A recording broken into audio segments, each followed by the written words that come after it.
What is going on, all you Pokemon collecting maniacs out there? This is Ryan, the PikaPikaPapa, and what a fun video do we have today. So I don't know how long ago it was. Actually, I do know. It was May of 2023.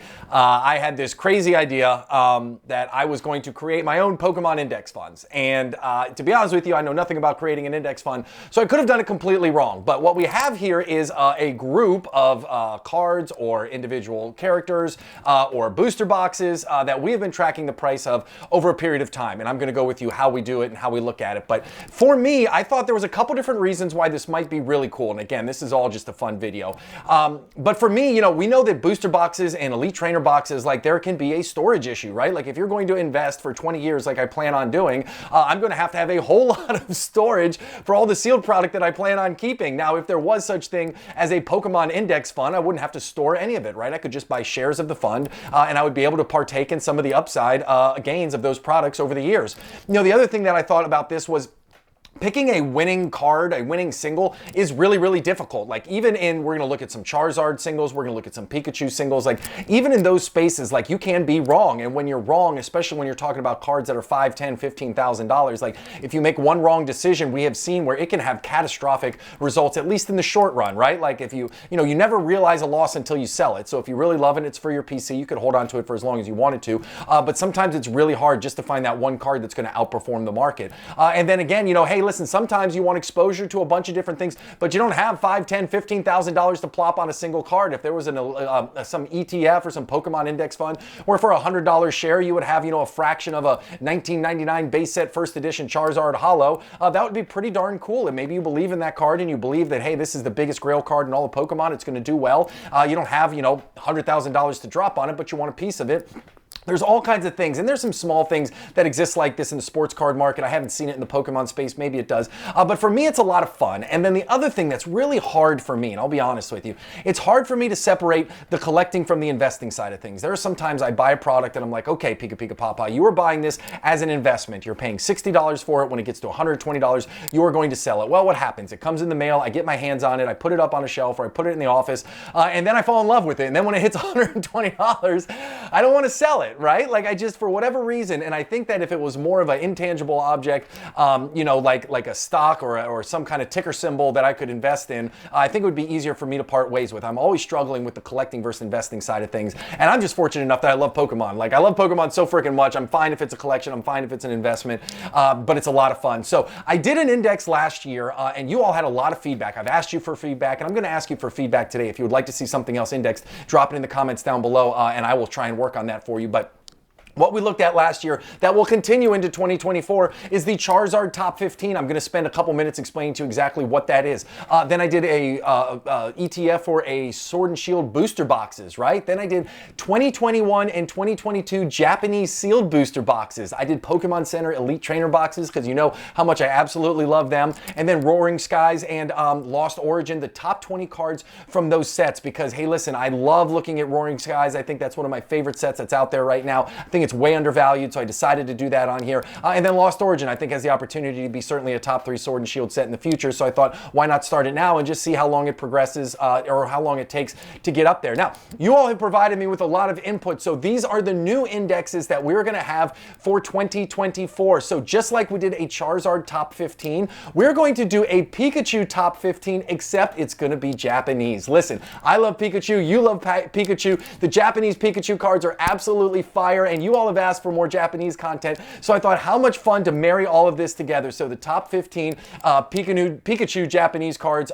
we have an index fund that we're going to look at in a minute. Another one, I wanted to include a top 20 list like I did Lost Origin and Roaring Skies, but I wanted to do it for Japanese. So for Japanese, I did V-Star Universe top 20 in PSA 10. Now, there have been a ton of Japanese cards getting graded by PSA, so I thought, what a cool time to start monitoring how the prices are going to kind of ebb and flow, you know, in the future. So I have that. And then also the top 20 Sword and Shield alt arts. I know a lot of us, myself included, feel like, you know, alt arts are going to be big in the future. I don't know if they will be as big as, you know, tag teams ever were. I don't know if we're going to be able to compare anything to the Sun and Moon era. That was a very special time.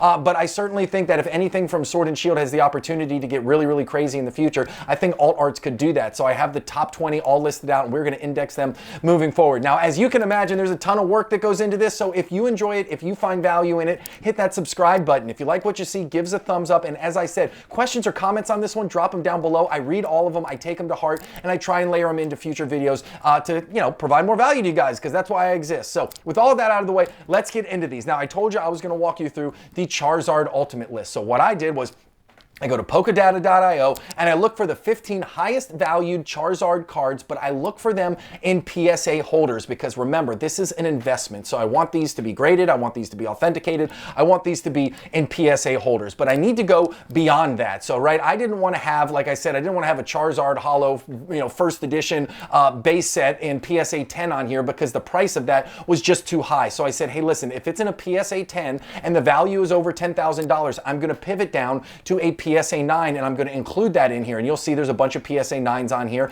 and some PSA 10s as well. And then I said the population has to be greater than 200 because I want there to be some demand. I don't want it to be so rare, you know, that it's going to be really hard to sell. Now, we talk about liquidity a lot here in the Pokemon space, and liquidity is a function of a price and demand, basically, right? Like, I could list the Team Up booster box on eBay tomorrow for $1,000 and it'll sell like that, right? Because there's high demand for it, and that's a great price, so it's going to be very liquid. It'll sell immediately. However, I can list one on eBay tomorrow for $5,000, and even though the demand is through the roof, the price is too high, so it's not going to move. So it's going to be illiquid at that price point. So there's always this balance, right? You got to find demand, you got to find the right price. You know, to be honest with you, I mean, if you set something at the right price, oh, you can sell anything quickly. So those are things that I was looking at when I went through and did the Charizard Ultimate List. Now, before we get into that, I wanted to show you exactly what the new ones look like. So on the right, this is the top 15 Pikachu list right here. And there are really, really cool cards on this. When I was pulling the Pikachu list together, you know, a lot of them, I don't want to call them gimmicky, but you know, there's Mario and Luigi, and then, you know, there's all the Poncho Pikachus. And I mean, they're really fun, cool cards, but it's a very stark contrast compared to what we look at in the Charizard set, right? Like a lot of these on this top list over here for the Japanese space, they're modern, right? They're not super old. The Charizard is filled with all kinds of things from way back in the day, a lot of first editions.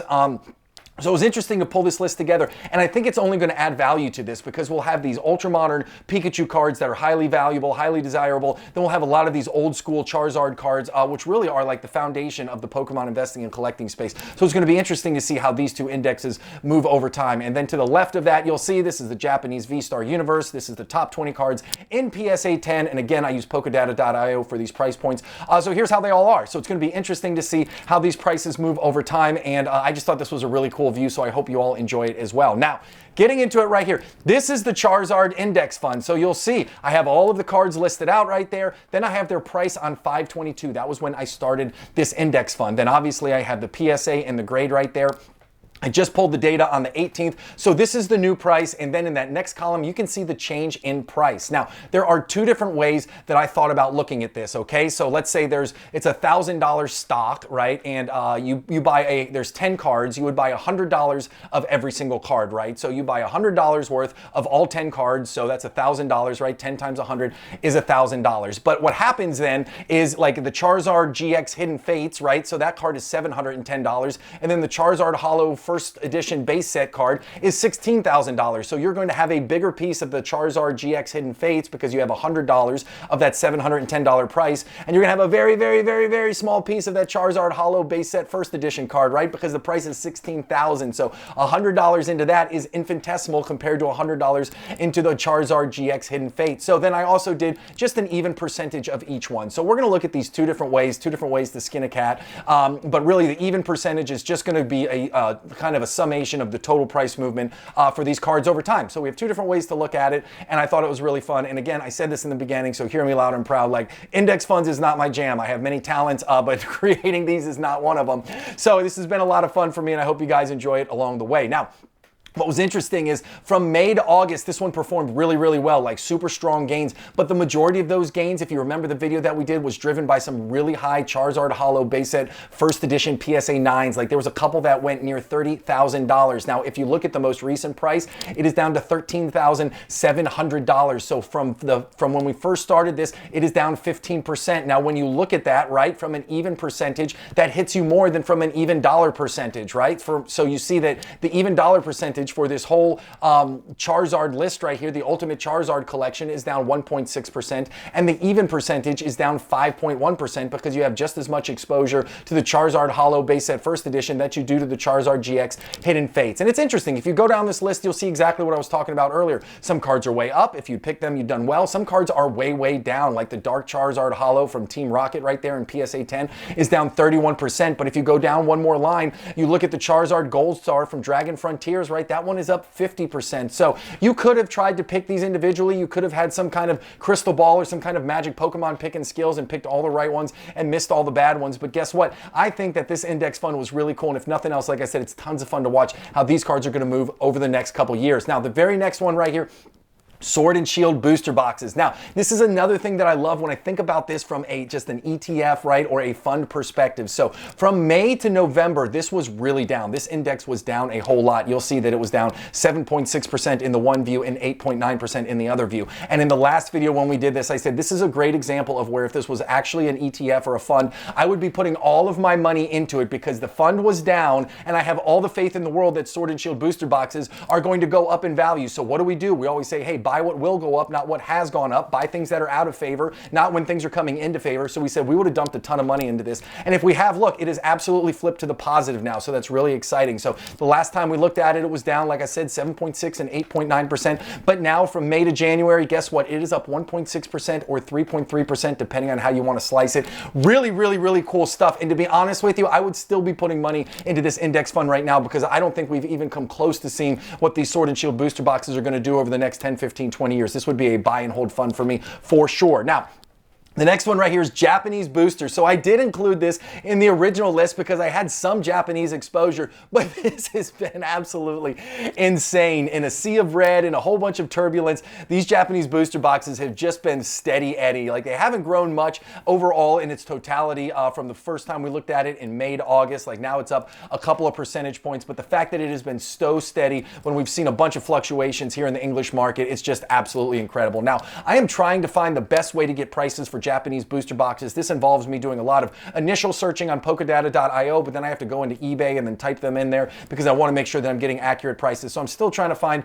a better way to do that. So if you know a cheat code, drop it in the comments down below. I'd appreciate you. But I do feel like these prices are pretty accurate. It's been a ton of fun to put this together. I think Japanese booster boxes are one of those products that are heavily in favor right now. Now, that doesn't mean that they're going to fall out of favor, but I certainly think the market is incredibly hot right now, and you know how much I love that Pokemon 151 Japanese booster boxes right now. I think that is just going to be a huge, huge, huge gainer for years and years to come. Now, the next one right here, Pokemon Center ETBs. You know, I absolutely love it. I am borderline obsessed with Pokemon Center ETBs. And this is an ETF right now that is down, down, down. And just like I said last time we looked at this video about the Sword and Shield booster boxes, if this was an actual ETF, I would be pumping funds into this bad boy right now. Now, what has happened? Remember, we started this on 5/22 of 2023. Look at some of these starting points for some of these Pokemon Center exclusive Elite Trainer boxes. Like, I was so confused by this. I actually went to TCG Player and I went back to 5/22 to verify these prices, and they were. Silver Tempest PC ETBs were going for $70-something.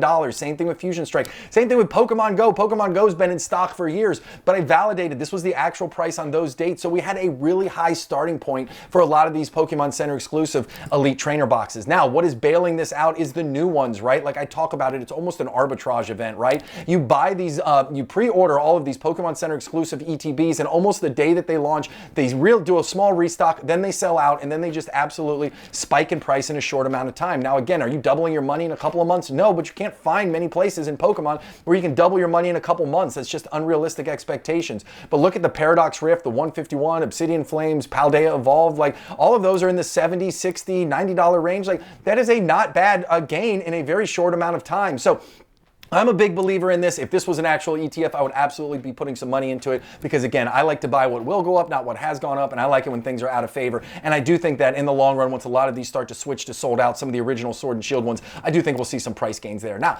next one right here, Lost Origin Top 20, and I think this is such a powerful slide to look at, right? We're going to have more epic sets like Lost Origin that comes out, and I know we all say it all the time and we all think it, but when the single cards come out, don't rush to buy them, right? They are going to correct. They are going to come down. Remember, we started doing this in May, and look at, even from May till now, it is down 26 and 28% depending on how you want to slice it up respectively. So these cards are down a long way, and Lost Origin is getting near that 1 year mark towards later on in this year. So it's really, really interesting. The other thing I took away from this is I left these cards in order from when I started, but a lot of these have flip-flopped orders, right? Like the Rotom V, the Galarian Parasurfer, like those have fallen down the list, and the Pikachus have come back up, right? The Giratina V-Star was off the list. Now it's on here. That black and gold Mew VMAX has jumped up. The black and gold Pikachu. And for me, when these sets come out, there's some of the Pokemon on there that are really awesome Pokemon, but they just don't really fit into the top 10, top 15, top 20 most popular of all time. So for me, I don't like to dump a lot of money in there, to be honest with you. I don't buy them at all. I like the big name ones. I like the original ones because I think from a long-term buy and hold price appreciation perspective, that's where the money's at. Now I'm going to be really interested to see, there's some trainer gallery cards in here. I love the Nessa that's on this list. It's going to be interesting to see how those black and gold Pikachu and Mews do in this set. So I think this is going to be a fun one to index out, and I was really interested to see how it's moved, but it has absolutely been getting whacked since we first put the prices in here in May of 2023. Now, the next one right here is Roaring Skies, and this gets me all kinds of excited, right? Like, I feel like when markets are uncertain, people look to quality, people look to the past, and I think Roaring Skies is falling way under the radar. You've heard me talk a lot about Roaring Skies. Those booster boxes, I think, are right at $600 right now, and I don't really advocate buying things that are already that high, but when I think about how old this set is, when I think about, the fact that you were kind of leapfrogging yourself into future growth, right? This set is already, 6, 8 years old. I'm way older than that. What am I thinking? This set is way old. So when you think about the fact that you are leapfrogging yourself into a set that at $600 that already has the same age as Roaring Skies, I think in the next 10 years, you have the opportunity to do really, really well. And look at these singles cards, with all the market volatility that we have seen in Sun and Moon and Sword and Shield. If you haven't been watching those month-over-month price movements, it has been an absolute bloodbath. But with all of that volatility, these Roaring Skies singles have performed really, really well. Again, have they doubled in value? No, but are they giving you solid returns when everything else in the market is really uncertain? Abso-freaking-lutely. I think XY and black and white are flying under the radar, and I love that this index fund, wouldn't say 100% confirms it, but it certainly does go to mention, hey, listen, Roaring Skies is a great set from the XY era. You got Rayquaza. I love that Winona. Like, I think there's enough in this set. It's going to be fun to watch and see how this performs in the future. So the other one, a lot of people asked for, and I added it, but I'm going to be completely transparent with you. This is a PikiPikaPapa idiot moment. I have had this data since 5/22. I've just never updated the last 2 iterations of the video. I just continually I forgot to update it. So I do have the starting point from 5/22, and I now have it updated. It's in the PowerPoint deck, so I'll continue to update it as we go on. But this is another one where, hey, listen, if this was an actual ETF, I would be buying shares of this left and right, because from May till now, it is down 13 or 14%, depending on how you want to slice it up. And we've seen some significant price drops, like the Giratina V went from 321 to 244. The Rayquaza VMAX went from 291 to 237. That Umbreon, right, was really, really hot when we first did this. It's down almost $100, right? So this is the time where I think, hey, listen, great way to spread out the risk across a bunch of these alt arts. I do think that alt arts are going to be a really, really strong segment for the Pokemon market moving forward. I don't know if it's going to get this full rebound in the next year or even year and a half, but I do think, again, 3-5 years down the road, I think when we look back at the Sword and Shield era, I think the alt arts are going to be the big chase card, and I think there's going to be some value here. I still expect them to drop just a little bit more. We'll have to see, but it is going to be something that's really fun to watch, and certainly when they start to move, we will see it indicated here in this video. Now, I always try and give a little bit of a summation right here at the end and just kind of tell you some of my high-level thoughts, like Japanese booster boxes just continue to hold their water. Remember, that was from 2021 and 2022, so those boxes have done well. I think that those boxes came out before the big Japanese sealed craze was going on, at least here in the States. So I feel like they're seeing a lot of lift from there. Is it going to continue? I don't know. The question for me, if these were real ETFs, would be, would I want to get into that ETF? It's already so much higher, or would I want to start looking at, some of those Pokemon Center exclusive ETBs? Would I start looking at some of those alt art funds or whatever we want to call them here. Like, what would I do if this was actual ETF funds? I would probably be looking at some of the ones that are undervalued versus the ones that have already gone so high. And then listen, we talked about those Pokemon Center exclusive ETBs. Don't let it fool you, right? They're doing even worse than it says right now. It's just being propped up by these ultra modern ones that are coming out. We are yet to be seen if Pokemon is ever going to restock them. At least early on, the ones that were released in 2023, we haven't had a ton of restocks. Obsidian Flames is still available right now. I pick one of those up every so often because I don't care what's going on right now. I'm thinking long into the future. I think they're going to be great holds, but it'll be interesting to see. It's all going to hinge on if these ultra modern Pokemon Center exclusive ETBs ever get restocked, and I do love the fact that they have those stamped promos in there. And then the Zard, like, it's going to be fascinating. Again, I think the health of the Charizard market is really important to the hobby as a whole. I don't think that it's going to be, you know, a flag in the sand saying that, hey, listen, if Charizard doesn't do good, the market won't do good. I don't think that's it at all, but I do think that it's a really strong barometer to understand what's going on in the overall Pokemon hobby and marketplace in general. So I'm excited to watch that flush out. As I always say, I hope you found value in this content. I have a ton of fun putting it together for you, and we do things like this all the time. So if you haven't hit that subscribe button yet, I would love it if you do so. Questions or comments, drop them down below. If you like what you see, give us a thumbs up. Listen, I appreciate you more than you know. Thank you so much for watching. I hope you have an epic one, and I'll talk to you soon. See you, everybody.